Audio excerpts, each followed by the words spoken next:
नमस्कार, जय श्री कृष्णा। स्वागत है आपका भक्ति सागर ब्लॉग्स में। और मैं रेखा आपके लिए आज काजली तीज के पूजन की विधि लेकर आई हूँ। काजली तीज का व्रत जो है भाद्रपद की कृष्ण पक्ष की तीज को किया जाता है। इसे सातोड़ी तीज या कजरी तीज भी कहा जाता है। तो जो भी महिलाएं कजरी तीज का व्रत करना चाहती हैं, वह एक दिन पहले ही यानी कि भाद्रपद की कृष्ण पक्ष की बीच के दिन है सर से नहाए और हाथों पैरों में मेहंदी लगाएं। और उसके बाद में तीज के दिन सुबह जल्दी उठकर ब्रह्म मुहूर्त में तारों की छैया के अंदर जो है धमोली का प्रावधान होता है।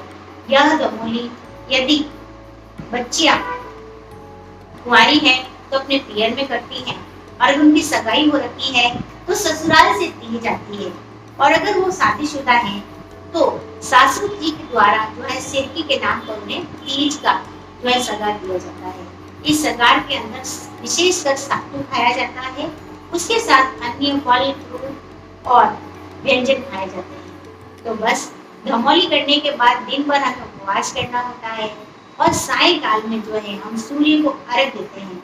सूर्य को अर्घ देते समय हमें वह जल आप ले सकते हैं प्रसाद रूप में। उसके बाद जो है महिलाएं जल ग्रहण नहीं करती हैं। सायकाल में निबड़ी माता की पूजा की थाली तैयार करके निबड़ी माता की पूजा की जाती है।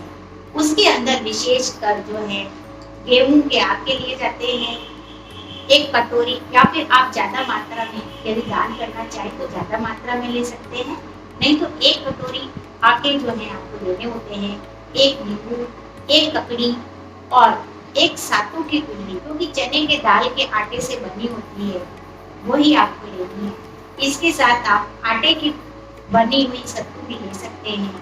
इनको लेने के बाद आपको दक्षिणा लेनी होती है। जल के लोटे में कच्चा दूध मिलाकर उसके ऊपर पुष्प डालकर और आपको वो लेना है। उसके बाद में मेहंदी, काजल, कुमकुम, चावल, ये सब भी आपको लेना होता है। कलावा लेना है यानी कि मोली, और माता को अर्पित करने के लिए आप चुनरी या ब्लाउज का पीस भी ले सकते हैं। इन सब चीजों को लेने के बाद निबड़ी माता की पूजा करने के लिए आप मंदिर जाए, और नहीं तो महिलाएं घर पर भी निबड़ी माता की पूजा निबड़ी माता को स्थापित करके बना सकती है। उसके लिए आपको जो है एक शुद्ध मिट्टी लेनी है, और शुद्ध मिट्टी से आपको एक स्वच्छ स्थान, मिट्टी की एक पाली दीवार के सहारे बना लेनी होती है।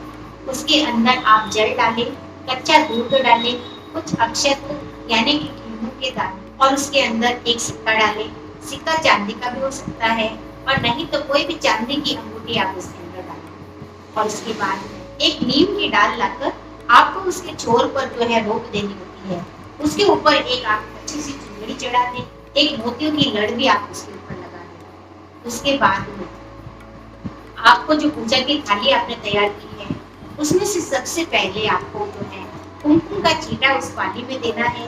फिर उसके अंदर जो है दूध अर्पित करना है। दूध अर्पित करने के बाद आप उसमें अक्षत या चावल डालें। उसके बाद आपको निबड़ी माता का तिलक करना है और उसके अक्षत चढ़ाना है। फिर वो सत्तू जो है उस पाली पर आपको रख देना है। उसके साथ अन्य सभी सामग्रियां जो हैं एक एक करके आप निबड़ी माता को अर्पित करते हैं। अंत में आप एक सिक्का भी उनको अर्पित करते हैं। दिया चासते हैं। दिया चासने के बाद धूप करते हैं, और उसके बाद शुरू होती है इसकी पूजा। यानी कि एक एक करके जो चीजें आपने उनको अर्पित की है, उनको आप उस पाली में, यानी कि जो जल की पाली आपने भरी है, उसके अंदर उसकी छैया देखनी होती है, और उस पाली के अंदर एक एक सामग्री दिखाते हुए आपको ये बोलना है। जैसे कि आपने सबसे पहले सातू लिया, और आप सातू की छैया दिखाते हुए बोलते हैं कि तालाब में सातू डीटो डीटो जैसा टूटो, यानी कि जैसा दिख रहा है वैसे ही हमारा अमर स्वभाव बना रहे। और बस इसी प्रकार सातू के बाद नींबू, फिर ककड़ी, उसके बाद आपको कसुम्मल कसुम्मल आपको उसके अंदर देखना है। कसुम्मल के बाद आपको उसके अंदर मोती के दर्शन करने हैं। मोती के दर्शन करने के बाद में आपको उसके अंदर चांदी के दर्शन करने हैं। जो चांदी का सिक्का या अंगूठी आपने उस पानी में डाली है, वह पानी से लेकर आप उसमें देखती हैं। उसके बाद निबड़ी माता की छैया भी उसके अंदर देखनी है, और उसी समय में यही बोलना है कि तालाब में निमड़ी डीटी डीटी जैसी टूटी। और अंत में आपको दिए की छैया भी उसके अंदर देखनी होती है। दिया को देखते हुए फिर से आप वही बात दोहराते हैं, तालाब में दिया डीटा, डीटा जैसा टूटा। बस ये सब कुछ देखने के बाद आप फिर से नीवड़ी माता के पैर छूकर और उनसे अपना मन वांछित वर मांगते हैं। ऐसे पल्ला फैलाकर आपको अपनी मन वांछित मनोकामनाएं मांगनी है। और बस ये हुई पूजा संपन्न। इसके बाद चंद्रमा को अर्घ देना है। अर्घ देते समय जो आपको भूलना है, इसके लिए आपको मेरे चैनल पर एक शॉर्ट मिल जाएगा जिसमें चंद्रमा को अर्घ देते समय जो बोला जाता है वही मैंने आपके लिए बताया है। तो आप उस वीडियो को चलाकर भी चंद्रमा को अर्घ दे सकती है, और नहीं तो आप उन 4 लाइनों को याद करके चंद्रमा को अर्घ देते समय जरूर बोलें। चंद्रमा को अर्घ देते समय वो अक्षर जो कहानी कहते समय आपने अपने हाथ में लिए थे, वही अक्षर आपको उस लोटे में डालने हैं और वही अक्षर आपको चंद्रमा जी को अर्पित करना है। बस यही होता है कजली तीज का पूजन और विधि।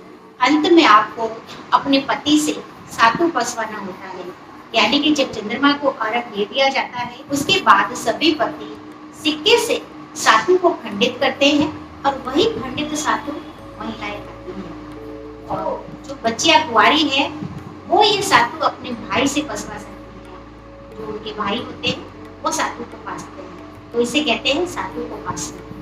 जैसे ही चंद्रमा को अर्घ देकर आप नीचे उतरे और तभी आप वेश और नेक के साथ सासू जी के पैर छूकर कल्पना निकालकर सातु की पिंडी एक सासू जी के हाथ दी जाकर उनका आशीर्वाद दिया जाता है, दी जाती है। उसके बाद जो है आप व्रत खोलने लगते हैं। और बस अंत में व्रत खोलते समय आपको आंकड़े के पत्ते के ऊपर करवा लेना होता है। करवा इस प्रकार लिया जाता है, एक बर्तन में आप दही, दूध और उसके अंदर नींबू के कुछ बूंदे मिलाकर करवा तैयार कर। व्रत खोलने से सबसे पहले आपको पत्ते पर ये करवा पीना होता है, वो भी 4 बार। उसके बाद में जो सातु आपके पति या भाई ने पासा है आप उसको ग्रहण करती हैं, और उसके बाद जो भी फल, फ्रूट या अन्य व्यंजन आप खाती हैं आपको वो खाने चाहिए। लेकिन यहाँ पर एक बात मैं आपको बताना चाहूंगी कि काजली तीज का व्रत जो महिलाएं कर चुकी हैं या उज्जमन कर चुकी हैं या आज तक जैसे करती आई हैं वैसे करती हैं, लेकिन काजली तीज के दिन माना जाता है कि हमें अलूना भोजन करना चाहिए। तो बस जो बच्चियां अभी तक काजली तीज का व्रत जिन्होंने शुरू नहीं किया है, जब वो शुरू करे तो इस दिन तीज माता के दिन जो है हमें अलूना भोजन करना चाहिए। आप फल, फ्रूट या कोई भी अन्य व्यंजन आप ले सकते हैं, बिना नमक के रोटी भी बना सकते हैं, है ना। तो बस यही करना होता है। आपको मेरी द्वारा बताई गई पूजा की विधि अच्छी लगी हो तो आप इसे अपनी बहनों और माताओं को जरूर शेयर करें ताकि वो भी असली पूजा की विधि को जान सकें और इसी प्रकार अपने व्रत को संपन्न कर सकें। अगले वीडियो में हम आपके लिए इस दिन सुनी जाने वाली सभी प्रमुख कथाओं का वीडियो लाने वाले हैं। तो यदि आपने अभी तक हमारे चैनल को सब्सक्राइब नहीं किया है तो सब्सक्राइब करें हमारे चैनल को और बेल आइकन का बटन दबाना हमेशा, ताकि सबसे पहले वीडियो का नोटिफिकेशन आपको मिल सके। तो बस इसी के साथ विदा लेते हैं, मिलते हैं हमारे अगले वीडियो में। तब तक के लिए आपका दिन शुभ और मंगलमय रहे। जय तीज माता।